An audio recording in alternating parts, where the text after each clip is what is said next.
the past few years, Ricky Gervais, Stephen Merchant, and Carl Pilkington have been meeting regularly for a series of pointless conversations.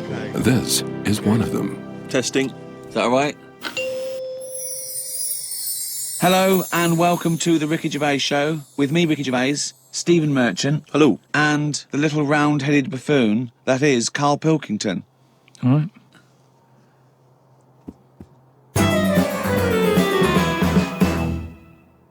The idea of Englishness and England, it's quite a vague term, isn't it? You can play loose and fast with it. I mean, for instance, I was looking at some quotes about England, and John Major, former Prime Minister, he typified England as being a place of long shadows on county cricket grounds, warm beer, invincible green suburbs, dog lovers, and old maids bicycling through the morning mist.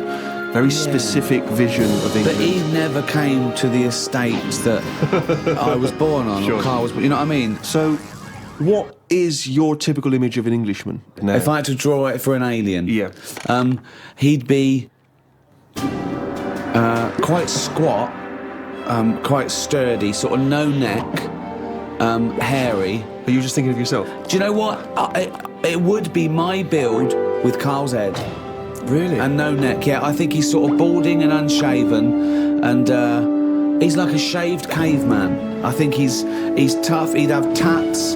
He'd eat like a dog. It's the bulldog breed. It is the bulldog breed. I am thinking of the bulldog breed. Yeah. See, now my image of an Englishman is essentially that cliched one. It is, I think, Hugh Grant. So you're modern. You're straight away modern or now. I would say it's either mixed between Hugh Grant and Roger Moore when he was James Bond. You see, know what I that's another small percentage of Englishness that sort of annoys me. Those people that think they're James Bond. They think they can buy a suit and read GQ, and they're suave and sophisticated, and they get cars they can't afford. All they do is work in a bank, come home, and flick through GQ at the adverts, looking at people with wearing watches and aftershave. Who wears aftershave? Do you wear aftershave, Carl? Normally, aftershave is the sort of thing I let other people buy me. It's like underpants, tea towels, and sort of aftershave and that. Other people buying me. Who's buying you tea towels? My mum. Right, okay. Every time she turns up, she's got Brilla pads and stuff. I've got loads of them. I keep saying to her, I don't need any of this, but she always brings a box full of stuff. Brilla pads, tea towels, underpants. The underpants size hasn't gone up since I was 14. But I can rely on her for that. So do you not have anything in your life which you would think of as being gentlemanly? Do you ever dress smartly? What about suits? I bought one suit that time when you invited me to the BAFTAs. That's the only suit. I think I wore it for one other thing. I haven't wore it since. I don't feel comfortable. It's not me. But don't you go to a wedding? That'd be a lovely advert, wouldn't it? Him with a suit on going, I haven't wore it since. Carl Pilkington hasn't wore it since. I don't must go have to been to a weddings. wedding. No, I don't like going to them. I agree. I mean, even though you know them, they don't give you any time when you're there, do they? It's just sort of, they don't know whether you're there or not. They're on cloud nine. They don't know who's around. Yeah. It doesn't matter. You don't need to be there. With them, on a wedding day, it's all me, isn't it? Well, firstly, I'm annoyed about the wedding list. I don't know when that's coming on, because I don't know why I can't just bring maybe something I've made at home. No. Why has there got to be a list of stuff? What newly married bride doesn't want a pair of homemade clogs? Exactly. Do you know what I mean? But saying that, I think people very much appreciate you being at their wedding. No, They do. They remember if you were there. No, they don't. They do. They don't. You don't get invited to weddings because you ain't got any mates. No, I've got to know enough people. Everyone's getting married. But they're always in the middle of nowhere. That annoys me when people say, come to our wedding. Yeah, fine, we're in Greece. Yeah. Well, the thing that drives me insane when you do go is when they put you on a table with people you don't know. Well, I that's got it. all my mates there, and they put because I got to mingle with some people. I don't care. I don't need these. But that's what I'm not good at. Talking to people once. Talking to people who you don't know. No. What sort of stuff would you make conversation about at a wedding? I'd probably say, first of all, how do you know them? How do you know the people getting married? And then, do you think it'll last? Imagine inviting Carl Pilkington to wedding and going, where should we put him? Oh, I don't know. Is there a table for one? Oh, just You'd be on the table with the kids. Imagine being stuck with Carl Pilkington at a wedding. Yeah, what else? So you've asked them to think it'll last. They've gone, I'm sorry? Who are you? Oh, Carl Pilkington from Manchester. Right, yes, we think it'll last. What else would you ask? So what's your next? The last wedding I went to, it's going back a couple of years, but everyone seems a bit snidey. Do you know what I mean? Because you've got a mixture of families there, haven't you? Yeah. And none of them really like each other. No. And I got stuck with an old fella who had a flatulence problem. That sounds fun. And then he went on to say it doesn't matter, the suit's hired. And it's just kind of... I'm gonna die! I just don't like him. I love it. He's basically saying at a wedding, it doesn't matter if I shit myself.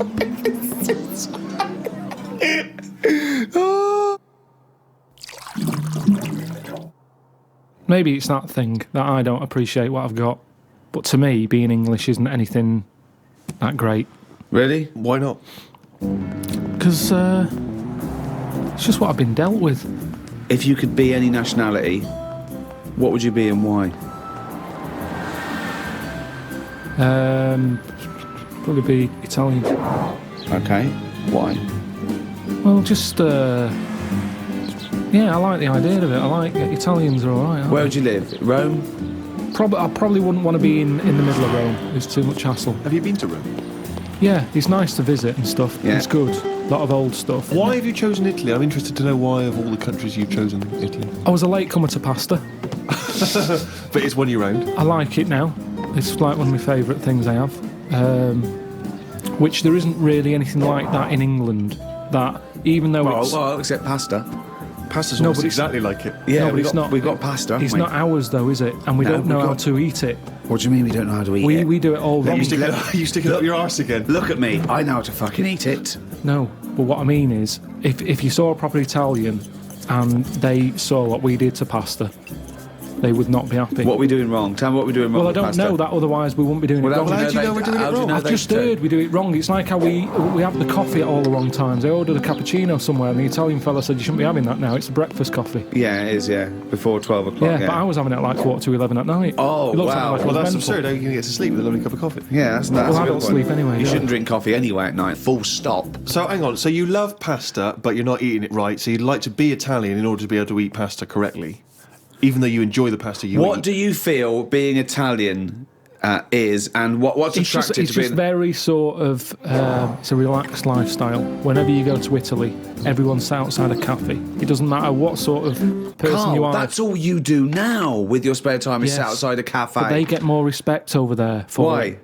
It's like it's okay to do that. There's older people sat outside cafes who do nothing. I and it's love just the fact that he they're wants to probably be retired. Italian so he can sit outside a cafe and get more respect than he does now sit outside a cafe. No, but everyone's rushing about here. People have like colder coffee. They have frappuccinos here because they haven't got time to have a hot coffee. It's like they've got a coffee with ice in so I can neck it. Get it down my neck and get on with my day. Relax, enjoy your coffee.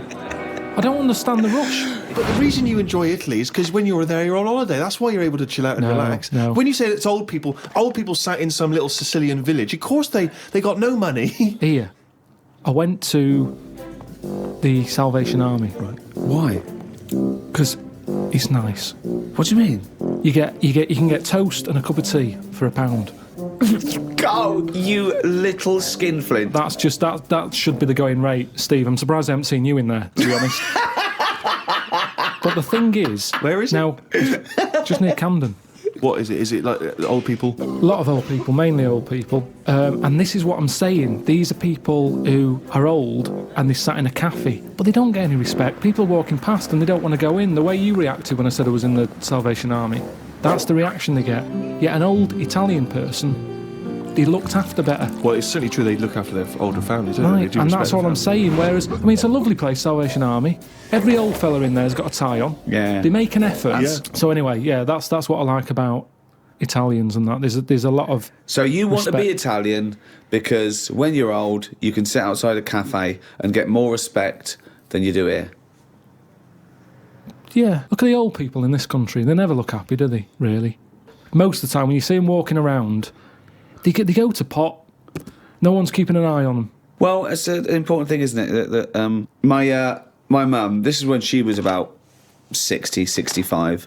There was a neighbour who was like, 85, 90. And my mum used to go around there every day. Do you want any shopping? Do it, right? But I remember calling her once and she'd come back. I said, what have you been doing? She went, I've been around so-and-so. So I went, all right. She went, she won't die, Rick. Like she's helping her, but she's thinking this is getting silly now. You were meant to go years ago here. Well, that's the problem, you know. If you get pally with an old person, then you could be stuck with them for years. And having to do stuff, you know, that's what you don't want to do, is it? You meet an old fella, and then you've got to start popping in his sort of piles or whatever when he can't do them himself. You know, what do you do if you're... It depends how friendly you are, though. I mean, I'm just talking about someone you meet at the bus stop, as opposed to popping the piles back in. How does that happen? Jesus. Just the ones on the estate I grew up on. As soon as he got to a certain age, there was Mrs. Knowles who went mental.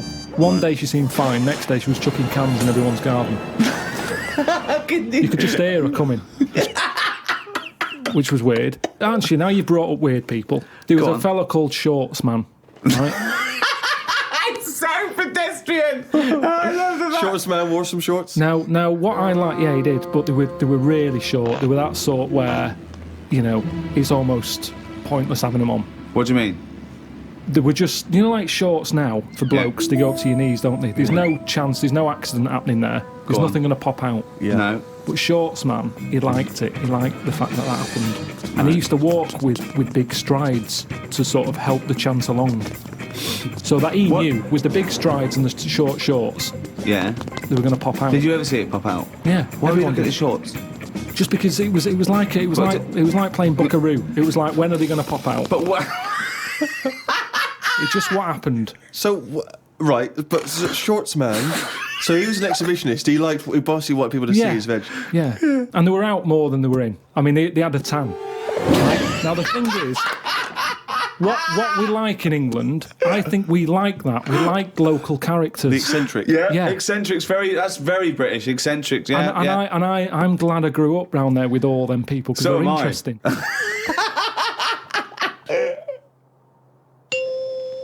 Do you think there's a big difference, Carl, between the Englishman of yesteryear who didn't complain? I mean, he just got on with things. He might have whinged about the weather and the like, but he just got on with things. He carried an umbrella. Yeah. Whereas nowadays, people are getting their Prozac and their antidepressant pills, they're going into therapy. Yeah, he kept out of stuff as well. Why are we getting involved now in everything? Thoughts on that, Carl? It's news now, innit? Sometimes I think, don't tell me, don't want to know. Just get on with it. Whoever's job that is, get on with it. Yeah. Why am I being told about it? When I've got a problem in my job, no one else knows. No one helps me out and goes, well, I've got an opinion for him. No. This might help him. No one helps me. But I'm being bombarded by everyone else's hassle. They love talking, actually. That's what the English do. Talking, but they never finalise it. They love just being in the meeting room, talking, saying, yeah, we could do this, we could do that. I'm the only one in that room not getting paid. Everyone else is on a wage. I'm there looking at my watch, thinking, right, I've been here for an hour and nothing's been sorted. They're looking, thinking we can drag this out for another half hour, get us to lunch. That's what annoys me. They're all sat there just pushing bullshit around the room like dung beetles. Sick of it. And that's what the English do. And it's a shame, because I don't think we used to be like that. I wish everybody just sort of kept to themselves more. Like, you know, certain animals do. You just get on with it. It's like an old-fashioned way. What animals keep themselves? Any animals keep themselves. Like what? I've said loads of things. What animals keep themselves? Badgers. Why do they keep themselves? They just whenever you've seen them just sort of wandering about a roadside, they're on their own. Right. They're not sort of... What are they doing? In pairs. I don't know. Most of the time they're dead. I've seen more dead badgers than alive ones. I've never seen a live badger. I don't know what his point was. So that's why they're one alone and two getting on with it. I love it. Most of the time. It started off as some kind of poetic analogy. I don't know what that was. Most of the time. I just... Oh, God. I like this thing of the Englishman I knew growing up was you had to... When you hit a certain age, when you hit, like... manhood or puberty or whatever, 13, 14, 15, you had to start showing your mettle. You had to be tough. I remember, right, when I first started going to pubs, right, so I don't know, say 18, you walk into a toilet with the urinals, and the first thing everyone did was fart and gob. Yeah. That was it, right? Yeah, if you couldn't do that, then, you get funny looks. You know, you go in the urinal and they'd look at you. Oh, sorry. It was all about being a man. You know. I think wearing glasses makes you slightly exempt from that. It's like you don't have to... People automatically dissociate. It's like if I was in prison, I wouldn't have to do that because I'd just be the professor. Yeah, do you know what I mean? Exactly, or brains. Yeah. I would. Yeah. I wouldn't need to be part of it. the- I'm never a threat because I never look like I'm going to be a tough guy. So consequently, I live in this sort of parallel stratosphere where I haven't got a piss and gob. Yeah. Has that got more popular? Yes. Has it? Yeah. There's a lot What, of people gobbing? doing it in the streets now. Really? It's not like in, not in avoiding- Hampstead. It still is, you know. When I walk The only in, person gobbing in Hampstead is me. Jane says, "Don't gob. People are looking." well, it is. It's your trail that I'm seeing then. It's like a load of sort of washed-up jellyfish in London. Just big blobs of it. I mean, I don't know how they're coughing this stuff up. I mean, they shouldn't still be alive. Some of them have, like, organs in them. It's just big lumps of stuff. I mean, that list of idyllic, antiquated England of tea and cakes and cricket, I mean, is valid. But I think the things that sum up Englishness, I mean, talking of the weather, I think drinking, war. We love a ruck. Yeah. We're built on war. We're a warrior race. We're pretty good at war. Talking of the English sense of fair play and war, when the crossbow was invented, a lot of people wouldn't use it. They said it was unchristian. So our soldiers sort of resisted it. So Europeans got this thing that needed no skill, and it was shooting these bolts, and they could reload quick. And versus our bowmen. What do you think of that? What do you think of going, oh, it's cheating, we won't use it, but having a disadvantage? That's honour, isn't it? But what's the problem here? What am I meant to be worrying about? Well, you've got bow and arrows. Yeah. They're amazing. They're heavy. Someone comes along and goes, don't worry about that. Here's a crossbow. Just pop it in, put it back. Deadly. Deadly, quick. Anyone can use it. So now you've got anyone with a crossbow killing people. Women, children. Anyone can use it. So the Europeans, they're going crazy. But we resisted it because we thought it was, unchristian and cheating to kill without skill. What do you think of that? But where were the actual bows and that being made? Because that's the thing, isn't it? The company who's making them, they just want Right. to get out to a big market. Brilliant. That's what they do now with the iPod and everything. It's not about people wanting more music than ever before. That's not the case. It's about having the accessory. And if the bow and arrow was like sold as this, light to carry for all the family, that's how it would have happened. That's what it's all about. Ye new bow and arrow from Ronco. But what do you think the problem Yeah, is? but you're not quite getting Ricky's point. His point is the idea of there being sort of rules and fair play and etiquette in war. The objective is to kill the enemy. I don't think war and that is a place to start getting all uppity about someone cheating or having a better system. Really? You think all fair in love and war, do you? Yeah, definitely.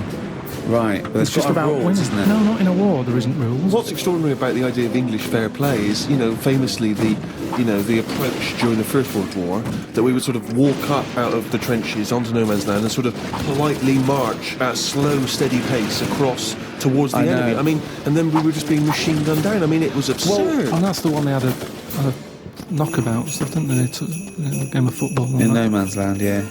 Christmas Day. But he took a football there.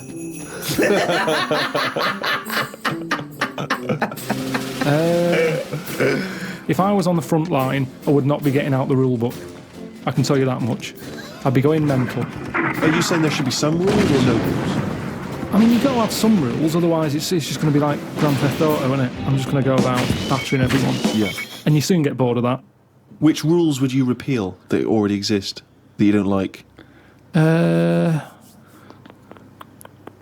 It's a shame you can't tip as much as you used to be able to. You mean in a restaurant? No, just when you're getting rid of a mattress or something. So fly tipping, you'd like to see more fly tipping. What do you mean? This is something so personal. He's fed up. He had to take something. No, it's just that they used to put stuff outside the house, and just like you had mattresses, you had sideboards, sewing machines. The thing is, it was a good way of recycling. Now they say recycle, but we're not recycling. It's just being put in a bin. I'm saying if you've got old furniture You should be allowed to leave it outside your house without the council going, move that, it's dangerous, someone's going to trip over it. Well, if they trip over it, should have been looking where they're going. Well, what if they're blind? What? What if they're blind? That's why you don't leave things out in the pavement, because blind people will fall over and smack their face in. No, because I'm leaving it. I'm not leaving it on the pavement. Well, you just said you were. Where are you leaving it? Sort of outside the house. Where are you leaving it, Carl? You haven't established where you're leaving this yet. Because so far, a blind person's fallen over and broken his nose. I've never and lost seen a 2 blind teeth. person trip over anything. You've never seen a blind person trip over anything? Definitely not. They're better on the feet than some people because they're more cautious, aren't they? So Make it more fun for them, if anything. why can't you just have this stuff collected by a second-hand shop or Because they send won't. it to They a don't come, charity? Steve. They Honestly, will. they don't. I've called up people and they're saying, "Yeah, we'll be there in an hour." And I say, "Right, I'm going to put it out on the street. And are you going to come and get it?" "Yeah, we'll be there." An hour passes by. They haven't been. Suddenly, the blind people council all goes over the past. on the floor, bloodied noses. And the council said, I call them up, do you want to shift it? Well, we might, but don't know when. Well, it's outside the house now. Well, you can't leave it there. It's your responsibility. You'll have to stay with it. Suddenly, I'm wasting time sat outside my house with rubbish that someone else might want. But you're not allowed to leave there because a blind person might come along. What's the dog doing?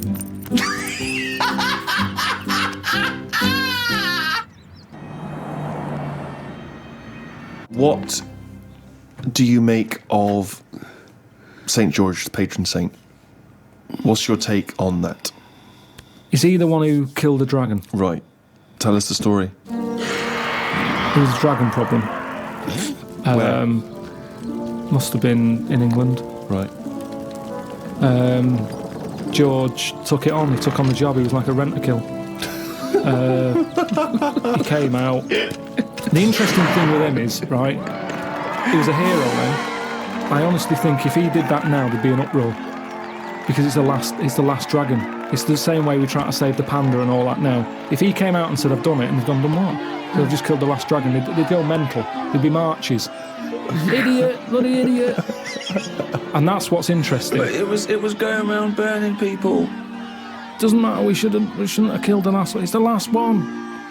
And that's No, what we'd but be they- like. You say, they- you should have saved it, you should have captured it and put it in a cage so we can all look at it There's and no stuff. point. You couldn't have bred anyway. It was the last one. Was it definitely the last one? Well, you were saying it was the last one. I'm not bothered either way. Hang on, what? To me, Sorry, hang on. Whoa. So you think that there were dragons? Well, what are we celebrating then? Well, it could be a metaphor, a dragon slayer. It could be a bad thing amongst us. It could be a foreign threat. It could be things that threaten. It could be anything. It's not to be taken literally, is But it? the real legend of George was that he was a figure who stood up for Christianity. Have Doesn't you ever get- done anything brave?